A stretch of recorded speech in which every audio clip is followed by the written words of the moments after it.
Hi, my name's Kylee Leota and I'm the founder and director of Elements for Success, where I look at life, leadership and high performance team coaching and consultancy.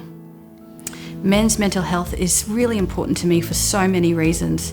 Firstly, I've been on the receiving end of men that didn't know how to take care of their own mental health. Secondly, I worked in the education system for 20 plus years, where the number one issues facing our young men were how to navigate their own mental health. And lastly, I have sons myself, and in this growing complex world, we need them to be able to navigate and be strong and resilient moving forward.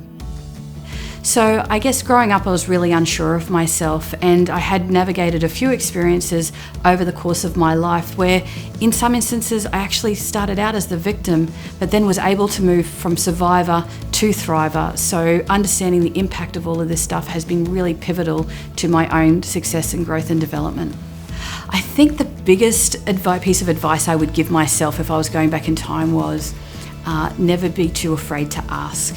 I think growing up as a people pleaser and not wanting to put people out, I was always too scared to ask because I didn't want to upset anybody. But the answer is that the only thing they can say is no, and you're generally in no worse position than you started with, right? But I never had the courage and the confidence to do that. So that would be the advice I'd give myself if I had to go back in time. I think one of the really key areas about being really proactive about mental health is destigmatizing the labels. And sometimes it's about just starting with a conversation and creating safe and supportive environments to have a conversation to say, hey, I actually haven't been living the life that I would like to live, and what's holding me back from living that. I think sometimes we get so caught up in the labels that we forget that the conversation and creating a safe and supportive environment is actually the key to moving this space forward.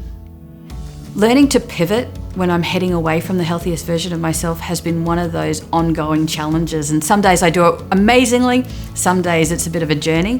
One of the things that I have actually learned in terms of pivoting is to pause and to notice what's in my control and what's not in my control. And I think so often we feel like the world can get out of our control sometimes.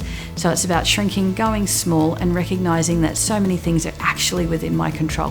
Whether I get up in the morning, whether I eat healthy, whether I have 6 coffees or 3 coffees, So going back to controlling my controllables has been a key way for me to pivot back to the healthiest version of myself.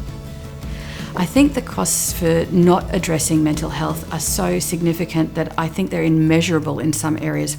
Of course, there's the financial aspect of being reactive, but I think it's the cost to our young people's lives. We're not showing up as the parents we want to be, we're not showing up as the partners we want to be, and we're not showing up as the supportive environment that we need to be for people to grow and move forward and achieve what they're capable of becoming. And I think that's the true cost of not addressing mental health.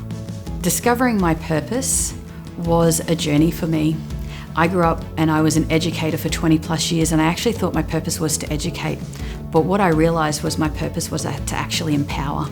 So the last couple of years I've had this light bulb moment where I've discovered my true purpose, and I absolutely live, breathe, sleep my purpose of empowering others, whether it be in my family, whether it be in my daily life, or whether it be in my business. And it absolutely brings me so much joy, and I feel so blessed to be able to live in my purpose every single day.